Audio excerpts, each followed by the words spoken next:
질문 해결 한 번 더 하겠습니다. 거품료가 보이신다고요? 거품료에 대해서 궁금하신 게 있다라고 말씀을 하셨고요. 2년 전부터 내과 또 신장내과를 다니셨고 단백뇨를 진단을 받았던 적도 있고 아니고, 그리고 요 당이 나왔고 아니고, 이제 이런 말씀을 하셨습니다. 일단은 여기까지를 제가 먼저 좀 말씀을 드리도록 할게요. 거품료는요, 사실 일반적으로 개인적으로는 저는 큰 의미가 없다라고 생각을 해요.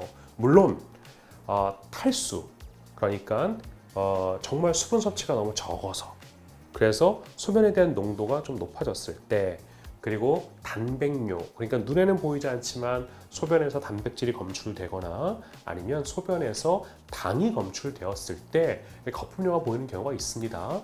우리가 소변을 오랫동안 참았다가 확 볼 때, 그러니까 소변의 속도가 좀 빨라지거나 그리고 양이 많아지거나 이럴 때에는요, 그 버블 현상이라고 해야 될까요? 그걸 통해서 거품 보일 수 있어요. 그런데 이분께서 아마 소변 스틱 검사를 해보신 것 같아요. 보통 10종 검사라고 해서 당이라든지 무슨 단백뇨라든지 혈뇨라든지 염증 등등을 확인해보는 검사인데요. 이 소변 검사를 통해서 우리가 확진을 한다기보다는 이 소변 검사에서 뭔가 이상이 있을 때 추가 검사를 통해서, 예를 들어서 단백뇨라고 한다면 소변 검사를 반복합니다.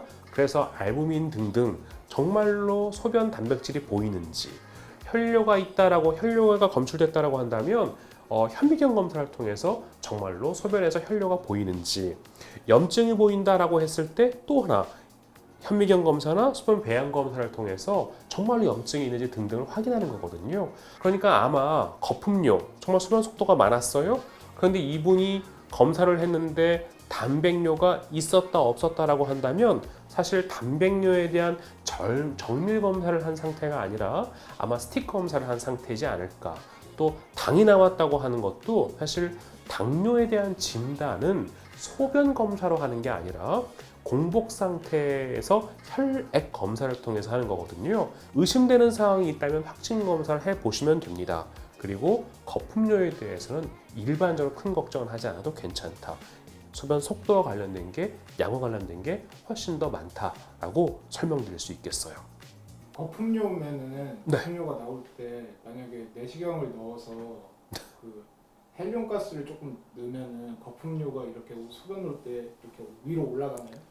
거품이? 그러니까 이제 우리가 내시경 볼 때 실제로 그 공기 있잖아요. 그 공기가 있을 때 그게 이렇게 올라가서 보이는 경우가 있어요. 꼭 헬륨 가스를 넣지 않더라도. 아니 그 헬륨을 넣으면 더 잘 뜰 거 아니에요. 그러니까 소변을 넣는데 마치 그 비눗방울 기계처럼 이렇게 뽀로로로 이렇게 올라가는 거죠. 그럴 수는 있겠지만 사람 방광에다가 헬륨 넣는 게 그게 왜요? 왜 넣어요? 아니 그러니까 그게 가능은 한 거예요. 가능은 하겠죠. 그 요도를 통해서 충분히 넣을 수 있어요. 어. 예. 근데 굳이 헬륨 가스를 넣을 이유는 없을 것 같습니다. 아니 굳이 스토리를 만들자면은 그 누워서 소변을 못 보는 사람, 보기 힘든 사람들이 헬륨을 좀 넣으면은 소변이 이렇게 위로 뜰 거 아니에요. 그러면 누워서도 소변 볼 수 있으니까. 예. 그렇다고 칩시다.